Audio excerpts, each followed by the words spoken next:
Alright guys, this is weird. It's been a while. Can't even say it's been a hot second. Even ironically, it's been way more than a hot second since I've turned this camera on. But I'm here in America. A lot has changed since I spoke to you. I know I left this channel sort of abruptly for a little while. I've still been over on Instagram. People following on Instagram will know a little bit of what I'm going to talk about today. But for those of you who have been waiting for a video for the last month, this is going to be news. I am back in America. Anyone who was watching me earlier this year, March and April, will recognize this bedroom. I am back in Massachusetts where my dad lives. I also made a video around that time telling you guys about his health status, that he has terminal prostate cancer. If I got any dudes watching, please go and get your prostate checked. The survival rate is like 97% for people who are even diagnosed with prostate cancer in earlier stages. Just a little PSA that's a little bit different to the eating disorder awareness we're usually spreading around here. Just a little sprinkling of prostate cancer awareness. Go get your prostate checked. It's usually a blood test these days. Don't quote me on any of this. I will link something below about how to get tested for prostate cancer. I went back to Australia in March, April after being with my dad here for a couple of weeks and saw that his health status had declined and told him at that time that I would consider coming back. I had to go home to wrap up a few things with my business. Not that I'm not working, I'm still coaching a slightly smaller number of clients, but my clients have been super supportive, and that is a huge point of stability and happiness for me is my work. Don't have answers with terminal cancer, but I do have answers for eating disorders. So they have been beautiful in sort of coming along on these disruptive last few weeks with me. So I had to go home and get my apartment wrapped up. I let go of my apartment. I went on the first holiday that I'd had in a year and a half because, you know, I was planning to come over here like late July, early August, and then his health declined again. So I literally went home from Bali, turned my clothes around. I got a really terrible flu, so I had to put off my flight because I didn't want to make him sick. And then I've been here for the last couple of weeks. Obviously, it's really stressful. Losing a parent, obviously it's a massive change. I have very quickly become a carer for my parent, along with my sister who, you know, thank goodness she is here and we're doing this together. She's been beautifully supportive. We've been, you know, working together really well and, you know, talking about difficulties and, you know, sharing laughs and memories. And I honestly don't think either of us could have done it here without the other one. And of course, my dad's partner who has, you know, been taking care of him for a long time. Well, you know, majority of this year. So we're here to sort of do our part. It's a lot to, at 31, this is where I'm going to cry. And it's like for selfish reasons. Letting go of your home and your support system, it's really tough.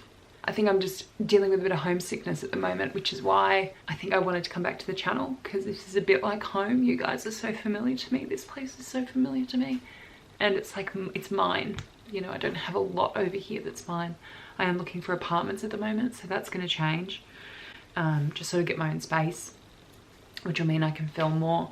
But yeah, it's been a big adjustment. My brothers were here. Some of you guys probably won't even know that I have brothers because I don't really talk about personal stuff, but yeah, my brothers have been here, which was beautiful. We went out for dinner last night. We got him out of the house for dinner. It was a huge, you know, effort on his part to do that, particularly because there's only stairs in and out of this house. And I think that's also why I'm a bit emotional today, because they've left today.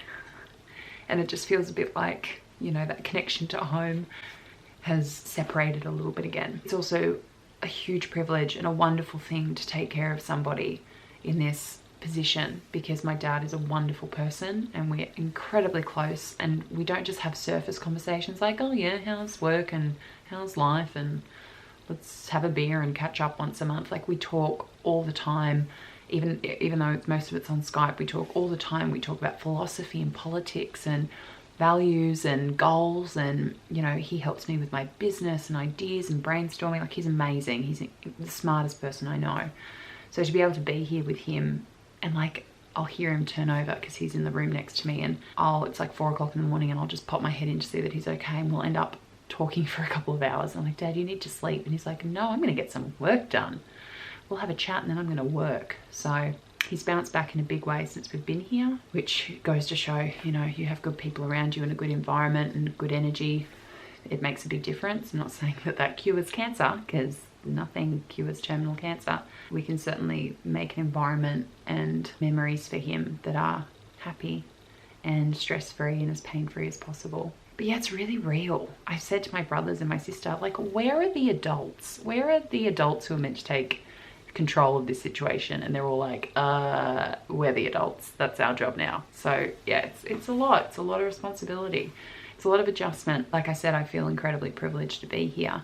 I feel very lucky to be in the position that I'm in, that I can work and be here and continue, you know, to do all the things I'm passionate about, like this channel, like creating content. That's a huge thing that not a lot of people are able to do. I'm really grateful.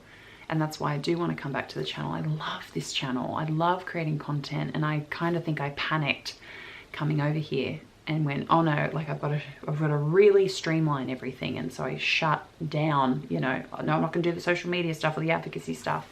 And then I got here and I was like, that's who I am. That's my purpose. That's my happiness. That's my creativity. That's my expression.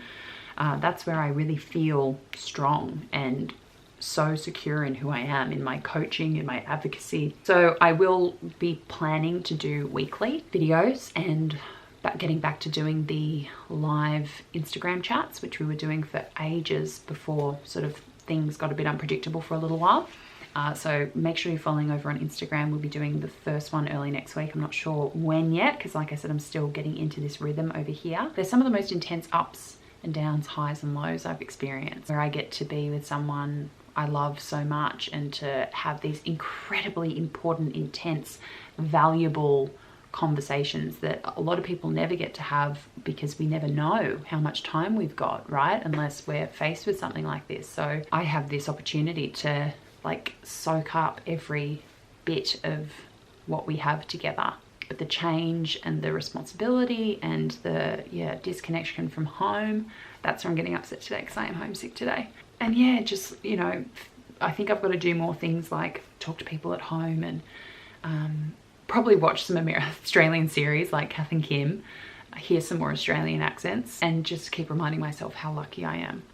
And to take care of myself. I think, you know, I made a post on Instagram yesterday saying you can't minimize your pain by minimizing your body, because I've had a lot of people, clients, you know, because obviously I'm a coach with lived experience. I use my experience to, you know, teach and coach and show what being recovered looks like. And that's part of my, sorry, I'm rambling today, but that's part of my responsibility as well, as someone who's recovered and an advocate, to show you, yeah, life is really, really tough sometimes. But that doesn't mean that you are going to relapse or that, you know, you can't take care of your mental health. In fact, the fact I am recovered means that I am so good at taking care of my mental health. I know what my boundaries are. I know what I need to do to take time out. I know what I need to do to stay connected to help and to reach out to my loved ones. And like I'm talking through in this video, like I need to do more of this and I need to do more of that, because I know myself so well. That's what recovery taught me, was how to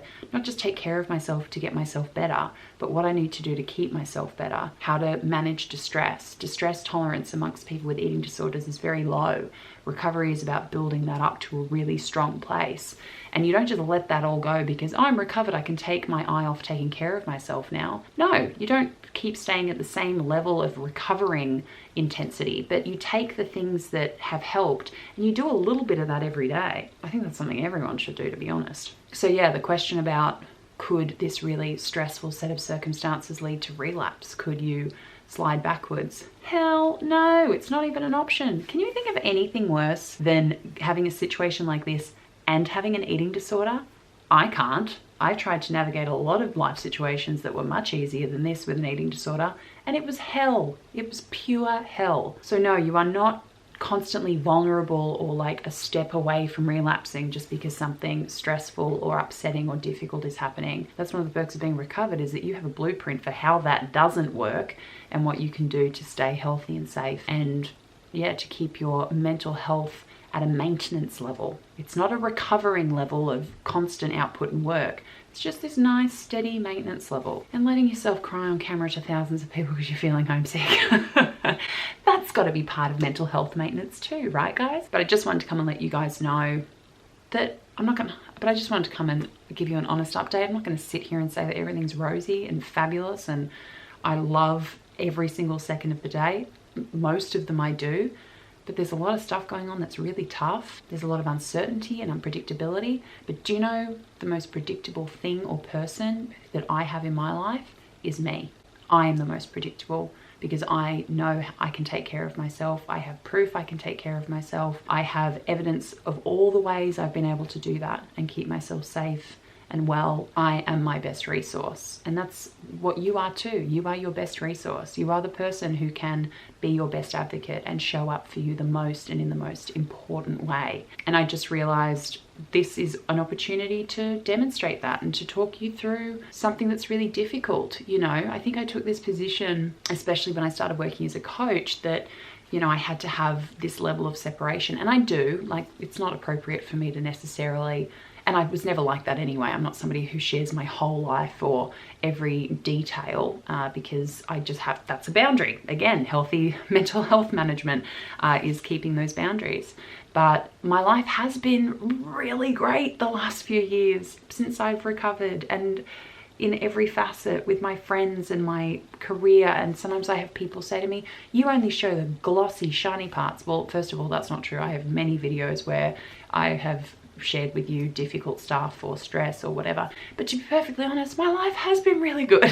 The last few years, my life has been really happy and really good. I have always been authentic and honest about, you know, what's going on in my life. Maybe not to the extent that I did when I was recovering, but I haven't gone through something as difficult as my eating disorder and going through recovery. I really haven't until now.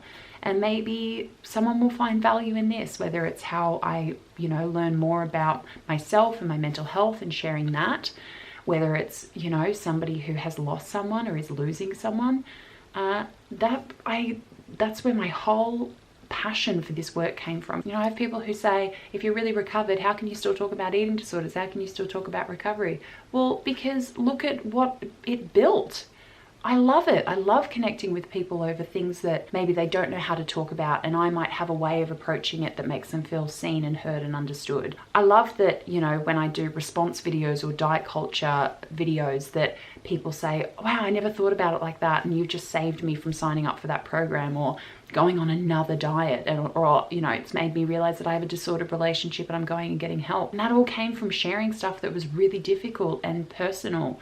And I will keep those boundaries, but maybe you guys will find value in what's going on at the moment as well. I just also wanted to say, over on Instagram, all over my social media platforms, emails, your support has been unreal, and I'm so, so grateful. That's the other thing that's made me want to come back, is just sometimes when you've been doing social media, I don't even know if that's actually a correct term, doing social media, but when you've been ingrained in social media as part of your platform and your social media presence, and now also my business, you sort of get on the wheel. And having got off the wheel and really, you know, observed how you guys support not just me but each other, you know, I've been lurking over on the forum a bit more than usual. It was just like, yeah, I want to get back to the roots of what this community was built on and what we're about. And you have been that demonstration for me in this difficult time for me and my family, and I'm just incredibly grateful for you, for the support, but also for showing me what this community is really about and reminding me that that is what I'm here to do, and it's what I love to do. I'm not setting a schedule yet because I'm still we're getting into a rhythm and figuring out,